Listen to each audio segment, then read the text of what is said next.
Hello friends, welcome to my YouTube channel English Content Hub. If you like my video, please subscribe my channel, press the bell icon for notification and don't forget to share with your friends.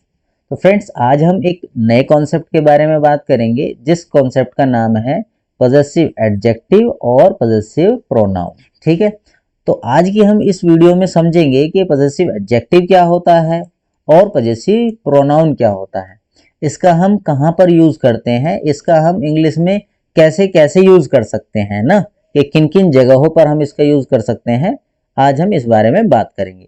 तो देखिए, सबसे पहले मैंने आपको क्या लिखा हुआ है, एक नोट में पॉइंट लिखा हुआ है। वो पॉइंट क्या है कि पॉजेसिव एडजेक्टिव का प्रयोग अधिकार मतलब जैसे कि हमारे पास कोई वस्तु है, माना कि पेन है, कॉपी है, ठीक है, उसके ऊपर हमें अभी अपना अधिकार दिखाना है, मतलब पोजेशन दिखाना है, तो वहां पर हम पॉजेसिव एडजेक्टिव का यूज करेंगे। ठीक है, संबंध बताने के लिए जैसे कि मेरे पिताजी हैं, मेरा भाई है, मेरी बहन है, ये सब क्या है, ये हमारे रिश्ते हैं। जैसे कि मैं बोलूं कि मेरा दोस्त है, वो भी एक हमारा रिलेशन के ही अंदर आ जाएगा, है ना। अब स्वामित्व बताने के लिए मतलब जैसे कि ऑनरशिप, मेरा मकान है, मेरी जमीन है, मेरा पैसा है, उसके ऊपर मेरा अधिकार है, उसको बताने के लिए भी हम क्या करेंगे, पॉजेसिव एडजेक्टिव और पॉजेसिव प्रोनाउन का यूज करेंगे। इस तरह का जो ये देखिए यहाँ पर क्या है, इस तरह का भाव प्रकट करने के लिए हमें पॉजेसिव एडजेक्टिव या फिर पॉजेसिव प्रोनाउन का यूज करना होता है। ठीक है, तो देखिए मैं आपको जो है आज अपनी इस वीडियो में केवल पॉजेसिव एडजेक्टिव या पॉजेसिव प्रोनाउन के बारे में ही क्लियर नहीं करूंगा, मैं इसके साथ साथ और भी कई पॉइंट आपको मैं क्लियर करने वाला हूं। तो देखिए यहाँ पर मैंने लिखा है सब्जेक्ट। ये क्या है, ये सभी एक दूसरे से जुड़े हुए हैं। ये प्रोनाउन की एक तरह से जो है पूरी चार्ट मैंने तैयार की है। तो हम यहाँ पर क्या समझेंगे, देखिए यहाँ पर क्या लिखा हुआ है, आई, और आई के सामने लिखा हुआ है मैं और मैंने।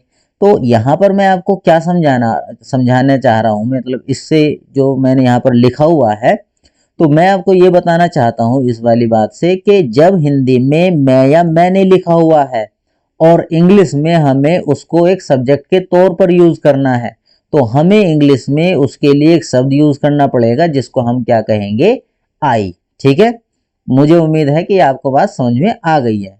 तो इसी तरह से देखिए, जब हमें सेंटेंस में केवल सब्जेक्ट ही नहीं होगा, देखिए हमारा जो स्ट्रक्चर होगा वो किस तरह से होता है, सब्जेक्ट भी यूज होगी सेंटेंस को बनाने के लिए, है ना, और फिर उसके बाद वर्ब का भी यूज होगा, उसके बाद ऑब्जेक्ट का भी यूज होगा। तो आप यहाँ से एक चीज समझते हैं कि सब्जेक्ट और ऑब्जेक्ट दोनों अलग अलग चीजें हैं। तो जहां पर हमें सब्जेक्ट का यूज करना है वहां पर हमें सब्जेक्ट वाले वर्ड यूज करने पड़ेंगे, और जहां पर हमें ऑब्जेक्ट की जरूरत है तो वहां पर हमें ऑब्जेक्ट वाले शब्दों का यूज करना पड़ेगा। तो यहाँ पर देखिए मैंने जो ये पूरी लाइन लिखी है, ये वो सारे के सारे शब्द हैं जो इंग्लिश के सेंटेंस में एक सब्जेक्ट का काम करेंगे। ठीक है, जैसे कि आई है, वी है, यू है। अब आपको थोड़ा सा जो है मैं आगे लेकर के चलता हूं। तो देखिए, जब भी कभी सब्जेक्ट के तौर पे यूज करना है तो आप आई का यूज करेंगे, और अगर आपको मी दिखता है तो वो समझ जाना कि वो ऑब्जेक्ट ही है। मी को हम एक सब्जेक्ट के तौर पर यूज नहीं कर सकते। देखिए वो मी का यूज हम करते कहां पर है, जब हमें किसी हिंदी के सेंटेंस में मुझे, मुझको या फिर मुझसे दिखाई देगा तो वहां पर हम क्या करेंगे, मी का यूज करेंगे। ठीक है, आपको समझ में आया। मैं एक बार और रिपीट करता हूं, अगर आपको हिंदी में मुझे, मुझको या फिर मुझसे इस तरह के शब्द दिखाई देंगे तो आपको वहां पर ऑब्जेक्ट के तौर पर मी का यूज करना पड़ेगा। ठीक है, सब्जेक्ट के तौर पर तो हम आई का यूज करेंगे और ऑब्जेक्ट के लिए हमें मी का यूज करना पड़ेगा। अब हम चलते हैं अपने आज के मेन टॉपिक की तरफ। यहां पर देखिए मैंने क्या लिखा हुआ है, possessive adjective and possessive pronoun. ठीक है, तो पॉजेसिव एडजेक्टिव क्या होगा, पॉजेसिव एडजेक्टिव एक ऐसा शब्द है जो एक नाउन के पहले आएगा और उस पर अपना अधिकार, ठीक है, या फिर उससे अपना संबंध या फिर उस पर अपना स्वामित्व बताएगा। ठीक है, तो वहां पर हम जो है क्या करते हैं, एक पॉजेसिव एडजेक्टिव का यूज करते हैं। वो शब्द किस तरह के होंगे, जैसे कि यहाँ पर देखिए माई, माई को हम इंग्लिश में क्या कहेंगे, पॉजेसिव एडजेक्टिव कहेंगे। और यहाँ पर जो आपको ये दूसरा शब्द दिख रहा है इसको हम कहेंगे पॉजेसिव प्रोनाउन। अब इसमें हम क्या एक चीज समझते हैं, तो माई और माइन का हम इस्तेमाल कहां पर करेंगे, जब हमारे हिंदी के सेंटेंसों में मेरा, मेरी या फिर मेरे इस तरह के अगर शब्द आपको दिखाई देंगे तो आपको क्या करना पड़ेगा, माई या फिर माइन का यूज करना पड़ेगा। अभी मैं आपको आगे ये भी बताऊंगा कि किस जगह पर आपको माई का यूज करना है और किस जगह पर आपको माइन का यूज करना है, ठीक है। इसी तरह से मैंने आपके लिए पूरी की पूरी चार्ट तैयार की हुई है। ऐसे देखिए यहाँ पर वी कब यूज करेंगे, जब हम या हमने हो, और इसको हम कब यूज करेंगे वी को, जब हमें सब्जेक्ट की आवश्यकता है, ठीक। और हम अस को कहां पर यूज करेंगे, जब हमें, देखिए ये क्या है, ये एक ऑब्जेक्ट की लाइन है पूरी की पूरी। ये सारे के सारे वो शब्द हैं जब हमें एक ऑब्जेक्ट की जरूरत होगी तो हम इन शब्दों का यूज करेंगे। अस को हम कभी भी किसी सेंटेंस का सब्जेक्ट हम नहीं बना सकते हैं। और अस को हम कहां पर यूज करेंगे, जब हमें, हमको या फिर हमसे इस तरह के शब्द हमें हिंदी के सेंटेंसों में दिखेंगे तो हम किसका यूज करेंगे, अस का यूज करेंगे, ठीक है। अब हम चलते हैं अपने नेक्स्ट आगे की तरफ, पॉजेसिव एडजेक्टिव और पॉजेसिव प्रोनाउन के लिए। तो अवर जो है हमारा, इसको हम आर भी बोलते हैं, ठीक है। आर में कई बार जो है, जो इंग्लिश नहीं जानते उनको लगता है कि ए आर ई वाला आर है वो, पर हम ओ यू आर को भी हम जब इंग्लिश में बातचीत करते हैं उसको भी आर ही बोलते हैं, ठीक है। तो देखिए यहाँ पर जो ये आर है, ओ यू आर, आप समझ जाना, मैं अगर आर बोलता हूं तो ओ यू आर की ही बात मैं कर रहा हूं मैं। तो जब भी हम आर का यूज करते हैं और आर्स का यूज करते हैं तो हम आर को क्या कहेंगे, ओ यू आर को क्या कहेंगे, ये हमारा होगा एक पॉजेसिव एडजेक्टिव। और ओ यू आर एस, आर्स, तो इसको हम क्या कहेंगे, पॉजेसिव प्रोनाउन। इनका हम इस्तेमाल कहां पर करेंगे, जब हमारे सेंटेंस में हमारा, हमारी या हमारे लिखे हुए हों। इसी तरह से हम क्या करते हैं, अब यू के बारे में बात कर लेते हैं। देखिए यू हम कहां पर यूज करेंगे, सब्जेक्ट के तौर पर। अगर तू है, जब हम बातचीत करते हैं तो देखिए तू हम कहां पर यूज करते हैं, जब अपने दोस्तों से बात करते हैं, हम उन्हें उतना जो है रिस्पेक्ट नहीं देते हैं, उनसे तू में भी बात करते हैं। जैसे कि तूने खाना क्यों नहीं खाया, इस तरह से हम तू में भी बात करते हैं। तूने मेरे पैसे वापस क्यों नहीं किए, इस तरह से भी बोलते हैं। अगर हमारा थोड़ा सा मतलब फॉर्मल रिलेशन है तो हम तुमसे भी बात करते हैं, तुम, तुमने। और अगर वो हमारे सीनियर हैं तो हम उनसे आप या फिर आपने से भी बात करते हैं, है ना। हम उनको फिर थोड़ा सा और सम्मान देना पड़ता है। अगर हमारे वो अधिकारी है, उनका पद हमसे ऊंचा है, तो हमें क्या करना पड़ेगा, आप या आपने से ही बात करनी पड़ती है, नहीं तो वो नाराज हो जाते हैं, ठीक है। वो सोचते हैं कि ये हमें सम्मान नहीं दे रहे। तो जब भी देखिए अगर ये सारे शब्द हैं और आपको इन शब्दों के लिए एक इंग्लिश में शब्द यूज करना है तो उसको क्या कहेंगे, हम उसको कहेंगे यू। इन सभी के लिए इंग्लिश में एक शब्द यूज होता है जिसको हम बोलते हैं यू। पर आप यू जो है सब्जेक्ट के तौर पर यूज करेंगे और ऑब्जेक्ट के तौर पर भी यूज करेंगे। देखिए अब आपको जो है यहाँ पर देखिए ये भी यू लिखा हुआ है और ये भी यू लिखा हुआ है, आप थोड़ा कंफ्यूज हो सकते हैं कि इस यू में और इस यू में क्या फर्क है।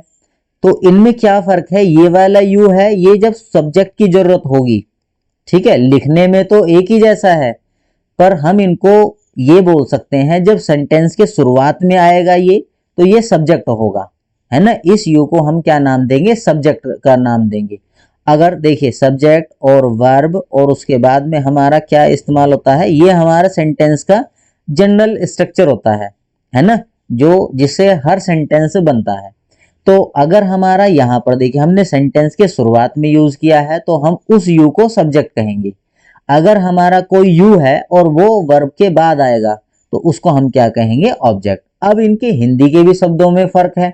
अगर हम तुझे, तुझको, तुझसे, तुम्हें, तुमको, तुमसे, आपको या फिर आपसे इन शब्दों के लिए इस्तेमाल करना चाहते हैं यू, तो ये जनरली हमारे जो ये शब्द हैं जितने भी मैंने ये यहाँ पर हिंदी में लिखे हुए हैं, ये ऑब्जेक्ट को ही बताने के लिए यूज होंगे, ठीक है। जब हम सब्जेक्ट को बताना चाहेंगे तो तू, तूने, तुम, तुमने, आप, आपने, हिंदी की मैं बात कर रहा हूं मैं, ठीक है ना। अगर हमारे हिंदी में शब्द ये आपको नजर आएंगे तो ये सारे के सारे एक सब्जेक्ट को ही प्रदर्शित करते हैं। और तुझे, तुझको, तुझसे, तुम्हें, तुमको, तुमसे, आपको, आपसे, ये हिंदी के वो शब्द हैं जो एक ऑब्जेक्ट को प्रदर्शित करेंगे, ठीक है ना। तो आपको ये बातें समझ में आ चुकी होंगी। अगर आपको समझ में नहीं आ रही है तो आप वीडियो को दोबारा से जो है बैक करके देख सकते हैं, ठीक है। मैं क्या करता हूं, अब आगे चलता हूं। अब हम बात करते हैं पॉजेसिव एडजेक्टिव की और पॉजेसिव प्रोनाउन की। पॉजेसिव एडजेक्टिव हमारा योर है और पॉजेसिव प्रोनाउन हमारा योर्स है। ये कहां पर यूज होंगे? जहां पर तेरा, तेरी, तेरे, तुम्हारा, तुम्हारी, तुम्हारे, आपका, आपकी, आपके, ये सारे शब्द वो हैं जो अधिकार बताने के लिए, संबंध बताने के लिए, स्वामित्व बताने के लिए, इस तरह की बातों को करने के लिए इस्तेमाल होंगे, ठीक है। अब आपको थोड़ा सा कंफ्यूजन ये हो रहा होगा, बाकी सब चीजें तो आपको समझ में आ रही होंगी, पर ये योर और योर्स का ये क्या फंडा है? मैंने आपको ये चीजें समझाने के लिए नीचे कुछ एग्जाम्पल लिखे हैं और उनसे आपको ये पूरी तरह से बिल्कुल क्लियर हो जाएगा। अब हम बात करते हैं दे के बारे में, ठीक है। दे हम कहां पर यूज करते हैं? जहां पर एक से ज्यादा लोग हों। हिंदी के सेंटेंस में अगर वे या उन्होंने लिखा हुआ है तो आप उनके लिए इंग्लिश में, ये थोड़ा सा जो है मतलब मिस प्रिंटिंग हो गया, इसको हम क्या करेंगे? दे, ठीक है ना। ये वाला ये मतलब मैटर तैयार करने में गड़बड़ी हो गई है, ये स्पेलिंग थोड़ी, ये इसकी जो राइट स्पेलिंग है वो THEY है। तो वे और उन्होंने, इन दोनों के लिए अगर हमारे हिंदी में शब्द आएंगे तो इंग्लिश में उनके लिए आपको दे लगाना पड़ेगा। इसी तरह से अगर आपको हिंदी में उन्हें, उनको या उनसे, ये एक से ज्यादा लोगों के बारे में जब बात करते हैं तो तब हम दे का यूज करते हैं। और दे का ऑब्जेक्ट के अगर हम तौर पर यूज करेंगे तो वो कौन सा शब्द होगा? वो होगा देम। उन्हें, उनको, उनसे, इनके लिए हम देम का इस्तेमाल करते हैं और दे का ऑब्जेक्ट हम किसको बोलते हैं? देम को बोलते हैं। अब हम बात करते हैं दे का जो पॉजेसिव एडजेक्टिव क्या होगा और पॉजेसिव प्रोनाउन क्या होगा। दे का पॉजेसिव एडजेक्टिव हमारा होगा देयर और इसका प्रोनाउन होगा हमारा, पॉजेसिव प्रोनाउन होगा देयर्स। इसको हम इस्तेमाल कहां पर करेंगे? जहां पर हमारा हिंदी में इन शब्दों का इस्तेमाल होगा, उनका, उनकी, उनके, ठीक है। इस तरह से आपको जो है मैं जल्दी जल्दी बताता हूं क्योंकि वीडियो फिर काफी लंबी हो जाएगी। ही के लिए कब हम ही को कब इस्तेमाल करेंगे? वह या उसने के लिए। और ये कब इस्तेमाल होगा? जब हम किसी एक मेल मतलब पुरुष की बात करते हैं। जैसे कि रोहित एक पुरुष है, अंकित एक पुरुष है, रामपाल बोल सकते हैं तो रामपाल भी एक पुरुष है। उन इन सभी के लिए हम जो है ही की कैटेगरी में लेंगे। और ही का मतलब अगर हम रोहित की बात करते हैं, रोहित भी मेल है तो उसका ऑब्जेक्ट क्या होगा? रोहित हो, अंकित हो या रामपाल हो, इन सभी का ऑब्जेक्ट क्या होगा? हिम होगा। और ये इस्तेमाल कब होगा? जब हमारे हिंदी में उसे, उसको, उससे, ये तीन शब्द आ जाएंगे। और अगर किसी व्यक्ति की बात की गई है जो कि मेल है तो हम किसका इस्तेमाल करेंगे? हिम का इस्तेमाल करेंगे, ठीक है। ऐसे ही हम बात करते हैं अब हिज की। हिज हमारा क्या है? एक पॉजेसिव एडजेक्टिव है और हिज ही, ये दोनों वर्ड हमारे सेम होंगे। पॉजेसिव एडजेक्टिव भी हिज है और पॉजेसिव प्रोनाउन भी हिज ही है, ठीक है। इसका हम इस्तेमाल कहां पर करेंगे? जब हम उसका, उसकी, उसके, इन इन शब्दों के लिए हम इंग्लिश में हिज का इस्तेमाल करेंगे, ठीक है। अब हम बात करते हैं नेक्स्ट वाले में। नेक्स्ट में क्या लिखा हुआ है? देखें यहाँ पर सी। सी कहां पर यूज करते हैं? सी हमारा एक सब्जेक्ट के तौर पर यूज होगा और वो कब होगा? जहां पर वह या उसने लिखा हुआ है। देखिए यहाँ पर भी वह और उसने लिखा हुआ है और यहाँ पर भी वह और उसने है। तो आप कैसे पहचानेंगे कि यहाँ पर हमें ही लगाना है या सी लगाना है?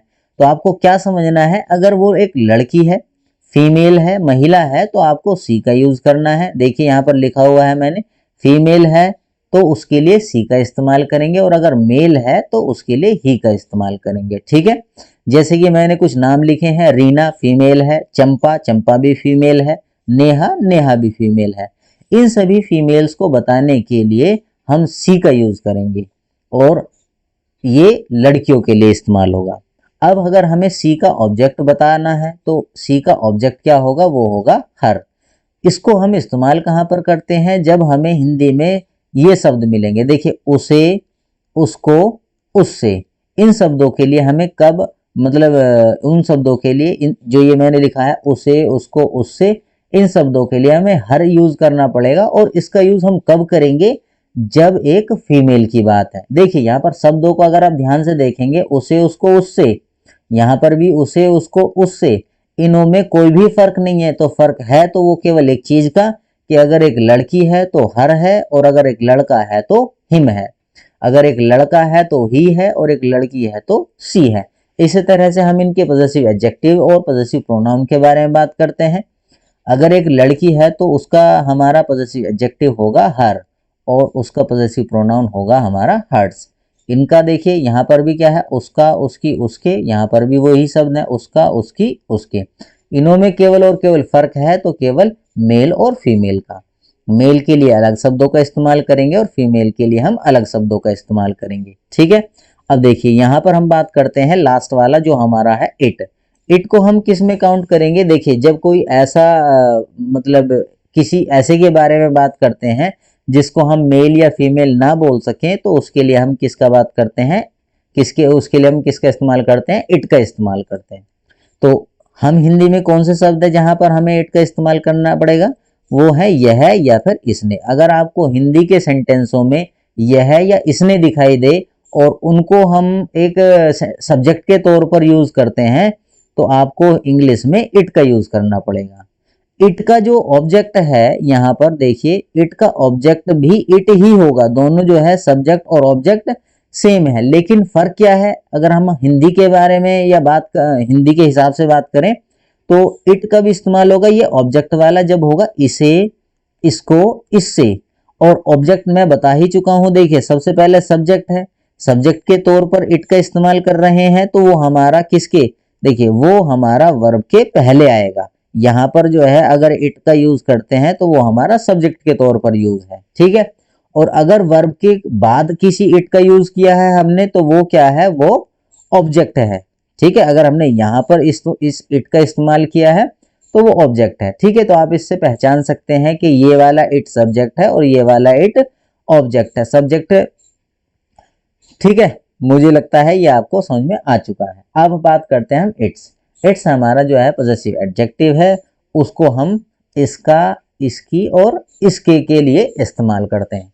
तो मैंने आपको जो है ये पूरा चार्ट समझा दिया है और आपको ये जो है जो चार्ट मैंने ऊपर आपको ये समझाया है ये आपको अब पूरी जिंदगी काम आने वाला है। आप इसको बड़े ही मतलब मजबूत तरीके से आपको इसको रटना है, याद करना है, जैसे भी है मतलब आप इसको समझेंगे और कुछ दिन बाद आप देखेंगे जब आप धीरे धीरे इंग्लिश सीखना शुरू कर लेंगे कि पूरी इंग्लिश इनके ही इर्द गिर्द घूमती है, ठीक है ना।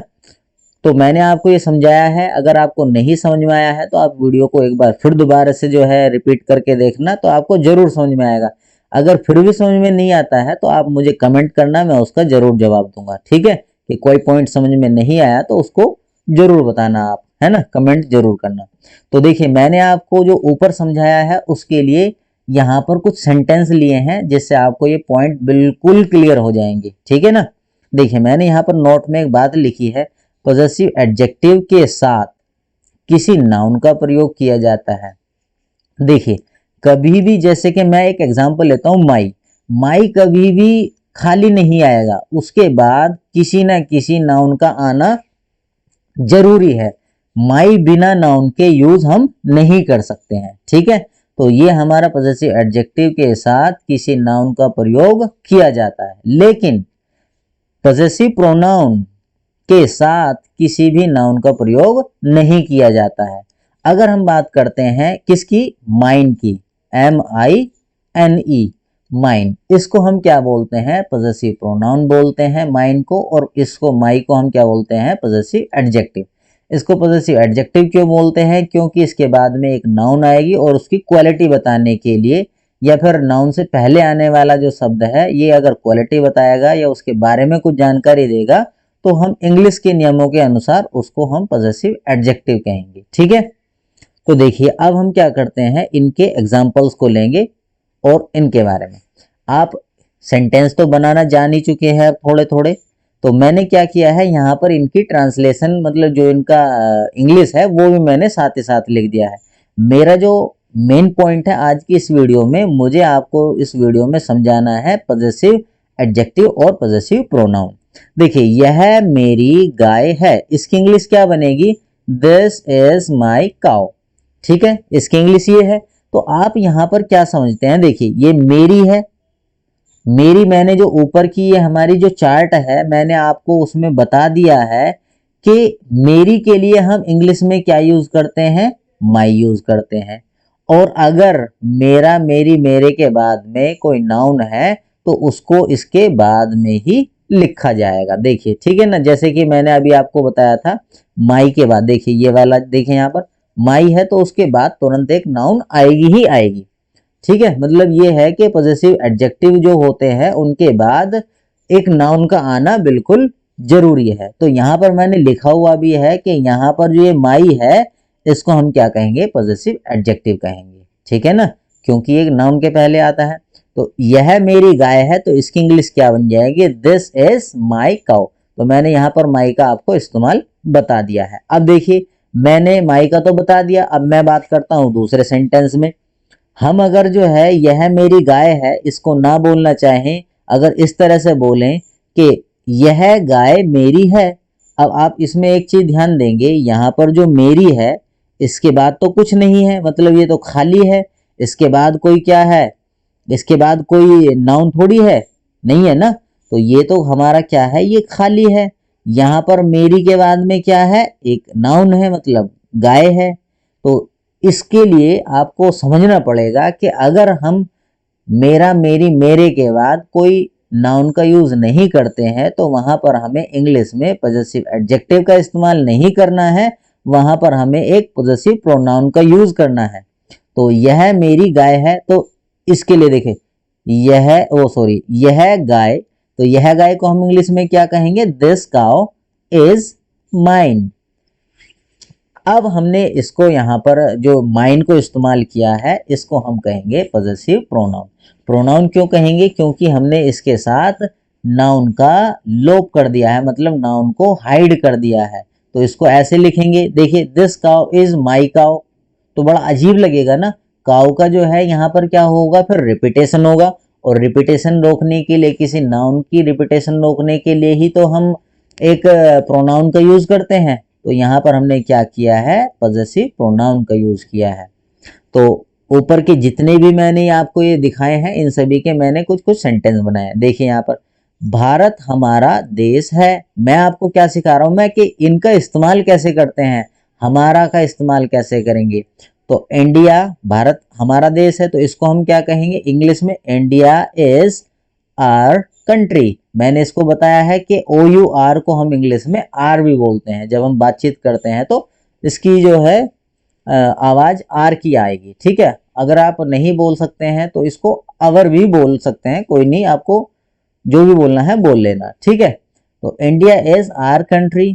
तो यहाँ पर देखिए मैंने हिंदी में हमारा इस्तेमाल किया था, तो इंग्लिश में क्या इस्तेमाल हुआ है यहाँ पर, आर।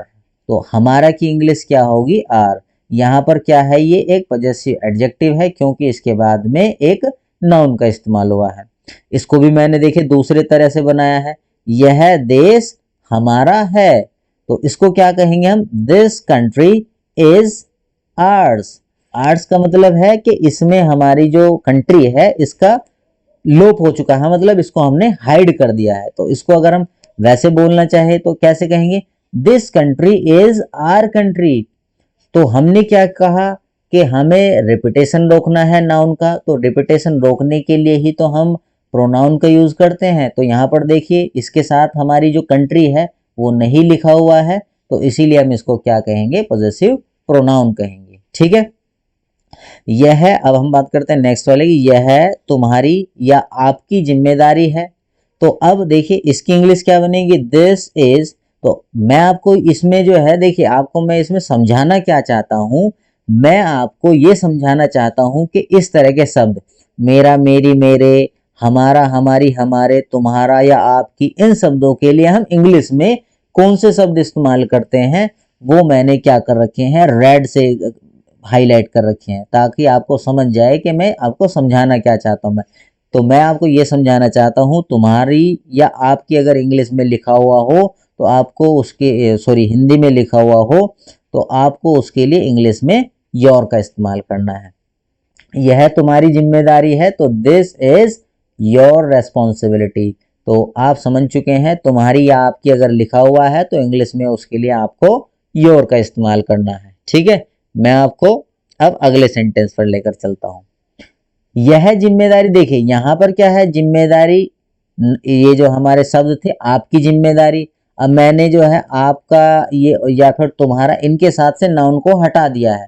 तो आपको यही चीज देखना है, तुम्हारा, तुम्हारी, तुम्हारे, या आपका, आपकी, आपके, इनके बाद अगर कोई नाउन आई है तो आप इंग्लिश में इनके बाद जैसे योर लिखेंगे, फिर उसके बाद में जो है नाउन लिखेंगे। लेकिन अगर हिंदी के सेंटेंसों में आपका, आपकी, आपके, या तुम्हारा, तुम्हारी, तुम्हारे, इनके बाद जैसे जिम्मेदारी है, ये भी तो एक प्रकार का नाउन है, यहाँ पर आपको कोई भी नाउन नहीं दिख रहा है ना, देखिए ध्यान से, आपको तुम्हारी और आपकी ही दिख रहा है, इसके बाद तो कोई शब्द है ही नहीं, तो इनके बाद मतलब कोई भी नाउन नहीं है। तो अगर ऐसी सिचुएशन आपको नजर आएगी तो आप वहां पर पॉजेसिव एडजेक्टिव इसका इस्तेमाल नहीं करेंगे, पॉजेसिव प्रोनाउन का इस्तेमाल करेंगे। ठीक है, मैंने चीजें जो है कई बार रिपीट कर दी हैं, उम्मीद है कि आपको ये चीजें अब अच्छे से समझ में आ रही होंगी या आ चुकी होंगी। तो देखिए इसको हम कैसे बनाएंगे, यह जिम्मेदारी तुम्हारी है, तो दिस रेस्पॉन्सिबिलिटी इज योर्स, यह जिम्मेदारी तुम्हारी है। तो यहाँ पर हमने इसका किस तरह से इस्तेमाल किया है, पॉजेसिव प्रोनाउन की तरह से इसका इस्तेमाल हुआ है यहाँ पर। यह उनका बगीचा है, उनका, मैंने इन सभी की जो इंग्लिश है, जैसे उनका, उनकी, उनके, इनकी इंग्लिश सारी ऊपर चार्ट में लिखी हुई है। अगर आप उस चार्ट को क्या करेंगे, बड़े ध्यान से देखेंगे तो आपको सब कुछ मिलेगा। और उस चार्ट को आपको अपना एक नोटबुक लेनी है, उसमें पूरा तैयार करना है, वो आपके बहुत ज़्यादा काम आने वाली चार्ट है। ठीक है, उसको आप जरूर अपने जो है रजिस्टर में या फिर एक दीवार पर एक पेपर पर लिखकर जरूर चिपका लेना, ताकि आपको याद करने में आसानी रहे। यह उनका बगीचा है, उनका बगीचा, तो दिस इज देयर, उनका कहाँ से, ये देयर कहाँ से आया, उनका, उनकी, उनके, इनकी इंग्लिश हम जो है जब लिखते हैं तो उसके लिए हमें देयर का इस्तेमाल करना पड़ता है। और बगीचा तो गार्डन, ठीक है। और देखिए यहाँ पर इन शब्दों के बाद किसी नाउन का इस्तेमाल होगा, तो हमें क्या करना है, पॉजेसिव एडजेक्टिव का यूज करना है। मतलब देयर को हम क्या बोलते हैं, पॉजेसिव एडजेक्टिव बोलते हैं। और अगर इनके बाद उनका, उनकी, उनके के बाद कोई नाउन नहीं है तो वहां पर हमें पॉजेसिव प्रोनाउन का यूज करना पड़ेगा। यह बगीचा उनका है, देखिए यहाँ पर क्या किसी नाउन का यूज है इसके बाद, नहीं है ना, तो यहाँ पर हमें पॉजेसिव प्रोनाउन का यूज करना है। तो इसकी इंग्लिश क्या होगी, दिस गार्डन इज देयर्स। तो इनका जो है मतलब इसकी ट्रांसलेशन क्या होगी, दिस गार्डन इज देयर्स। यहाँ पर कोई नाउन नहीं थी इसके बाद, यहाँ पर देखिए उनका के बाद कोई नाउन नहीं थी, इसीलिए हमने यहाँ पर क्या इस्तेमाल किया है, देयर्स का इस्तेमाल किया है, सॉरी। नेक्स्ट पर चलते हैं अब हम। नेक्स्ट क्या है, यह उसका बैट है ना। देखिए इसकी इंग्लिश क्या बनेगी, उसका, उसका, उसकी, उसके। मैंने इसमें जितने भी आपको ऊपर चार्ट में शब्द दिखाए हैं उन सभी के लिए एक एग्जांपल लिया है। तो यह बैट यह उसका बैट है, तो दिस इज हिज बैट। ठीक है, हिज के साथ में हम पॉजेसिव प्रोनाउन का यूज नहीं करेंगे, ठीक है, क्योंकि उसमें ऐसा केस नहीं बनता है। यह उसका सूट है, लड़की की बात कर रहे हैं हम यहाँ पर, लड़का है, तो जैसे कि बैट है, क्रिकेट के बारे में बात करते हैं तो मान लिया कि हमने वो किसी लड़के का बैट है, तो हमने इसलिए यहाँ पर हिज का यूज कर दिया है। यह उसका सूट है, ठीक है, तो इसके लिए हम क्या इंग्लिश का लिखेंगे, दिस इज हर सूट। उसका, उसकी, उसके की इंग्लिश क्या होती है, लड़की के लिए हर, और सूट को ऐसा ही हम लिख देंगे। ठीक है, अगर हमारा उसका, उसकी, उसके के बाद कोई नाउन नहीं है, देखिए जैसे यहाँ पर मैंने दूसरा सेंटेंस लिया है, यह सूट उसका है, इसके बाद उसका के बाद कोई नाउन नहीं है, तो हमें क्या करना पड़ेगा, दिस सूट इज हर्स। तो यहाँ पर हम क्या करेंगे, एक पॉजेसिव प्रोनाउन का यूज करेंगे। इसी तरह से हमारा क्या है, नेक्स्ट वाला है, मेरी गाय काली है। तो इसकी देखिए, हम ऐसा नहीं है कि इसको हम लास्ट में ही यूज करेंगे, है ना। मेरी गाय, हम इसको सेंटेंस में कहीं पर भी आएगा तो हम वहीं पर इस्तेमाल कर सकते हैं। देखिए यहाँ पर क्या है, ये मेरी गाय, ये एक सब्जेक्ट के रूप में काम करेगा, तो हम इसको शुरुआत में भी लिख सकते हैं। पर आपको क्या ध्यान रखना है, जब हम किसी नाउन के पहले माई के यूज करेंगे तो हम उसको क्या कहेंगे, पॉजेसिव एडजेक्टिव कहेंगे। ठीक है ना, मेरी गाय काली है तो माई काउ इज ब्लैक। मैंने आपको बस इस वीडियो में ये ज़्यादा समझाने की कोशिश की है कि जो ऊपर दिए गए शब्द हैं, ये जो भी हमारे पॉजिटिव एडजेक्टिव वाले हैं उनके इस्तेमाल हम कैसे कैसे कर सकते हैं सेंटेंस के रूप में मैंने आपको बताया है। उम्मीद है आपको अच्छे से समझ में आ भी रहा होगा, ठीक है। और अगर आपको समझ में आ रहा है तो आप मेरी इस वीडियो को लाइक जरूर करना, और आपके ये बड़े ही काम आएगी, और अपने दोस्तों के साथ में भी शेयर जरूर करना, ठीक है, ताकि उनको भी जो है कुछ इंग्लिश सीखने का मौका मिले और वो फ्री में अपना इंग्लिश सीख जाए। ये मेरा आपसे जो है प्रॉमिस है कि आपको जरूर कुछ ना कुछ हासिल होगा जरूर, है ना। उनकी गाय सुंदर है, उनकी की इंग्लिश क्या होती है, देयर, और गाय को हम क्या कहेंगे, देयर काउस आर ब्यूटीफुल। तो यहाँ पर मैंने क्या दिखाया है कि इनका हम ऐसे नहीं है कि सेंटेंस के लास्ट में ही इस्तेमाल करेंगे, कहीं पर भी आएगा उनका, उनकी, उनके, तो उसकी इंग्लिश क्या लिखनी है, आपको देयर लिखनी है। मैंने आपको ऊपर चार्ट में बता रखा है, उसको आप बड़े आसानी से समझ सकते हैं। वो मैंने बॉक्स में भी लिखा है कि किसका किसके साथ में क्या रिलेशन है, तो उसको आपको एक बार मजबूती से जरूर याद करना है, ठीक है। तुम्हारा ज्ञान सीमित है, तुम्हारा ज्ञान सीमित है, तो योर नॉलेज वॉज लिमिटेड, है नहीं सॉरी था, तुम्हारा ज्ञान सीमित था। तुम्हारा की इंग्लिश क्या होगी, योर होगी। उसको हमने जो है यहाँ पर इस्तेमाल सीख लिया है, योर का भी इस्तेमाल सीख लिया। उसकी आवाज सुरीली होगी, ये मैंने एक सेंटेंस फ्यूचर का भी लिया है। उसकी के लिए क्या हम इस्तेमाल करेंगे, या तो हिज यूज कर सकते हैं या फिर हर, पर मैंने यहाँ पर क्या लिखा हुआ है, स्त्री की हम बात कर रहे हैं, मतलब फीमेल की बात कर रहे हैं, ठीक है। आवाज सुरीली लड़कियों की अधिकांश होती है, तो इसलिए हमने क्या करा है, इसको एक लड़की मान लिया है। आप बाकी इसमें जो है हिज का भी इस्तेमाल कर सकते थे, तो कोई प्रॉब्लम नहीं था। अगर वो मेल है तो हिज का इस्तेमाल करना है। तो उसकी आवाज सुरीली होगी, तो उसकी आवाज, उसकी के लिए हम इंग्लिश में कौन सा शब्द यूज करते हैं, हर, हर वॉइस विल बी स्वीट, ठीक है, हर वॉइस विल बी स्वीट।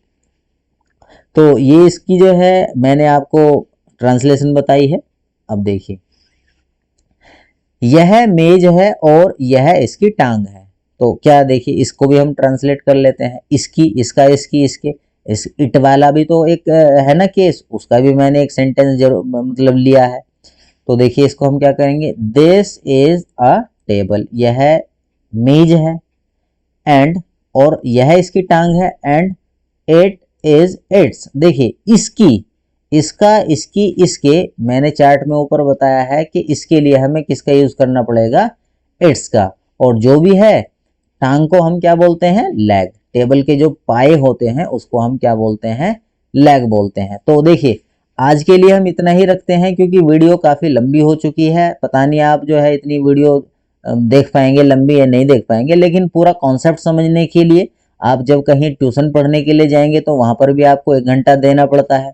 अगर कॉन्सेप्ट थोड़ा अच्छे से समझ में आएगा तो टाइम भी लगेगा, समझना है मतलब, अगर आपको कॉन्सेप्ट समझना है तो आपको टाइम भी देना पड़ेगा।